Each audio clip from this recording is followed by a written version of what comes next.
Hey guys, Stubby here. This is our first installment of come and stay at home, I guess, or stay at home and brew it. So anyway, one of the things that a lot of guys always ask us about is we get lots of questions on starters, yeast starters, how to make them, why they're necessary, all of those different things. So we just really want to cover a few things on how to do them, what kind of equipment you need, and things of that nature. So we're going to make sure, I'm going to try to cover as much as I can, and if there's any questions, of course, make sure to ask questions as we're doing this, and we will try to answer the questions as fast and as easily as possible. So the main thing is one of the things I always tell people, excuse me, I know. So anyway, sorry. One of the reasons that people always ask me, is why would you do a yeast starter? Well, the first thing is that is if you're using dry yeast, I think there's only one advantage of liquid yeast over dry yeast, and the advantage is that you have more selection. Now, if you don't have, if you're not needing a big, looking for a certain profile, I would highly recommend using dry yeast. And the reason being is that it's a little more predictable. You're going to get a good start, and you know exactly how it's going to turn out most of the time. So that takes some of the how would you say that? Unpredictable outcomes that you might have with liquid yeast. So the biggest problem with liquid yeast is the fact that you really have you don't know how the yeast is or what the actual viability is, unless you're working, let's say, with a in a lab and you can do cell counts and stuff like that. It makes it difficult for a home brewer to say do. So one of the reasons that excuse me, that I would highly recommend doing yeast starter is first off is so you can make sure that you have the proper cell count in order to make the amount of yeast that you need for your particular beer. So you'll see me from time to time. I'm going to be looking out on my watch, and I'm just checking to see if you guys have questions. So please ignore that. So the first thing is there's a couple different things that you can do to make starters, and I highly recommend on all liquid yeast. Even the ones that say you don't need to use a starter, I would still highly make sure I would go ahead and make a starter. And the reason being is because just think of it like this aspect. First is think about it as like when you were a kid and you got a new fish, like a goldfish, and you had to put it inside the bowl to acclimate the goldfish before you let it into the bowl. This is kind of the same thing. You're getting the yeast going, you're getting it started. It'll also allow you to make sure that the yeast is viable as well before you dump it into your beer. So typically 24 hours before you make your beer is when you should do your starter. I would highly look at some software online, or you can get it from the app stores. Is MrMalty.com, and what you can do is you can put your original gravity in there, your final gravity, and it gives you an idea of how big a starter that you need to make. One of the things I think a lot of people are really concerned with in home brewing is that they're kind of concerned about making too big a starter, and I don't think as a home brewer, I don't think that's going to be really an issue for you. That's really more for pro breweries that are doing huge starters, and the reason being is because the yeast can mutate. So most of the time, I would always recommend, if somebody's going to do yeast, to only use it 3 or 4 times in a homebrew setting.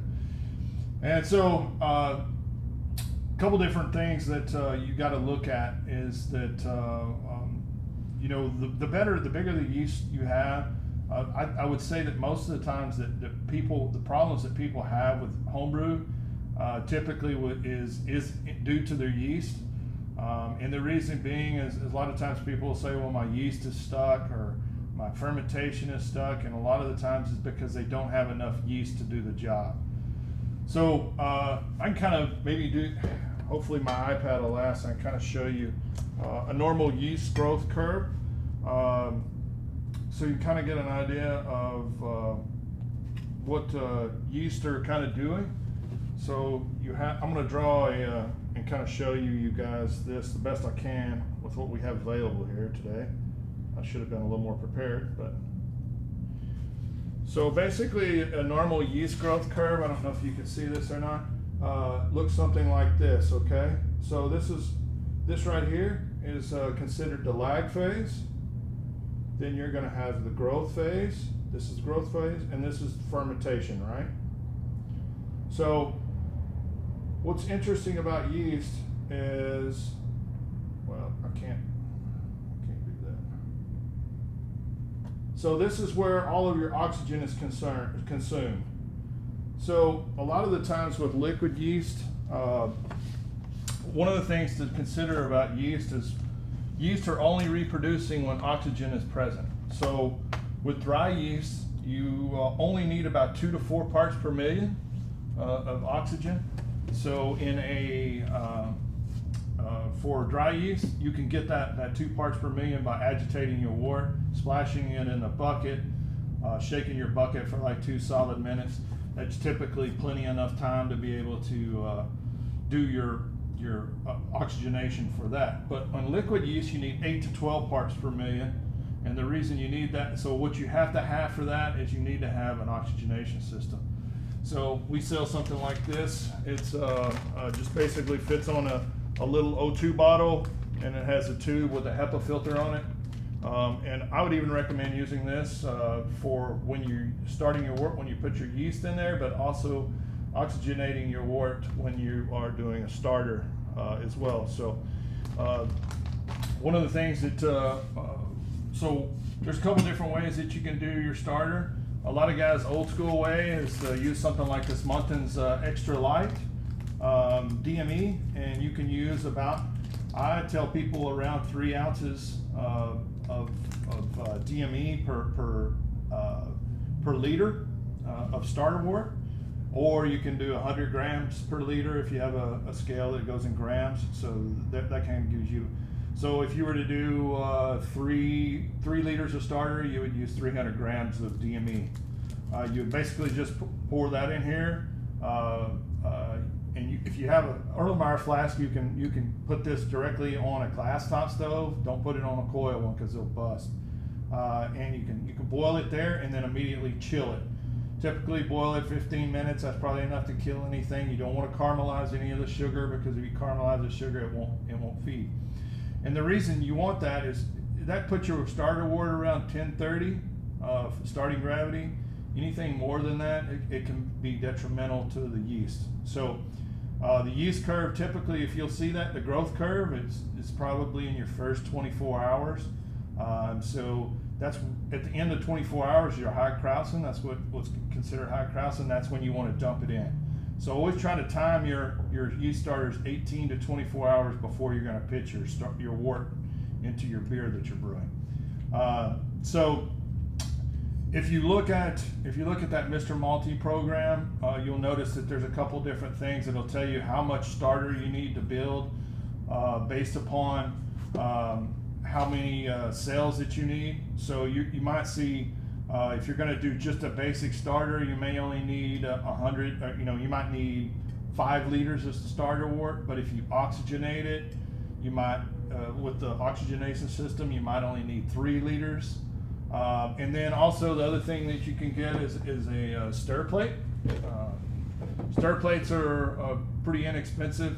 For the most part, they're not very they're not real expensive, but they do make a huge difference in the amount of starter wort that you have. And if you kind of think about it, if it's basically, the reason being is because it keeps the yeast in suspension the whole time, and you also have a gas exchange. So you're bringing in oxygen while the CO2 is coming out. So because CO2 is actually detrimental to yeast, so you want to get that out of there. And then also you want I always tell people, don't use the sponges. I don't like those. I think it's a great way to harbor bacteria. So what I tell people to do when your beer is cooling, you can, like I said, you can just put this in an ice bath in your sink or something to cool it off the temperature before you put your yeast in there. You can just put like a piece of tin foil over the top and pull it down tight. don't even put a rubber band, because you want it to be, you want that to be able to have a gas exchange. And I know a lot of you guys freak out because don't worry, because bacteria doesn't go up and in. It only lands on top of stuff, so you really don't have to really worry about that. But so 24 hours, and you're going to notice that you're going to have a hell of a lot better beers. They're going to start quicker, so you want to shorten that lag phase as fast as you possibly can. And then another way that you can do it, I think these are completely awesome, is proper starter. And what this does is this basically is the wort that's already made for you. Sanitize the outside of the can, pour it in here, and then you also add I think it's a 16-ounce bottle of water. So it's like a starter wort. Just bottled water, but make sure you sanitize the outside of and then you're good to go. So it saves you a lot of time. You don't have to chill it down. You don't have to do any of that. So these things are super awesome. They're about the same price as a bag of DME, so it's a little more expensive, but it sure as heck saves you a lot of time and effort and cleanup as well. So those are some things too. I want to check to see if we have any questions here. I know I'm kind of trying to do this fast. I could spend a lot longer time on this, but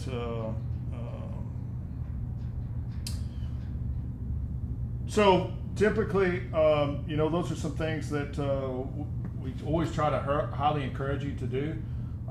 So when I do my big Belgian beers, I'll typically take this 5-liter flask, and I'll do 2 or 3 Smag packs or Omega packs, and then I'll actually bring it up to a 5-liter and pitch that. And like I said, you as a home brewer are not going to have a hard.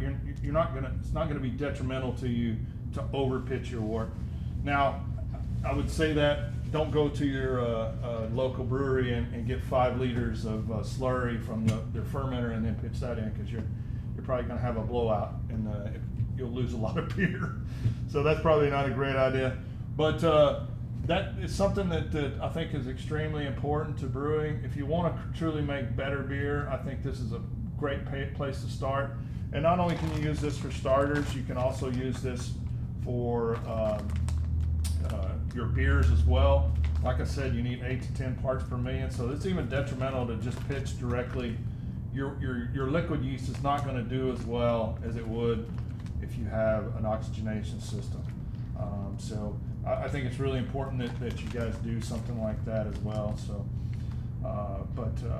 also if you're trying to increase that growth curve, so typically like I do on my high-powered Belgians, or high gravity Belgians, I'll actually do like a 4 or 5 liter starter, hit it with oxygen at the beginning of the start, and then also about 18 hours later.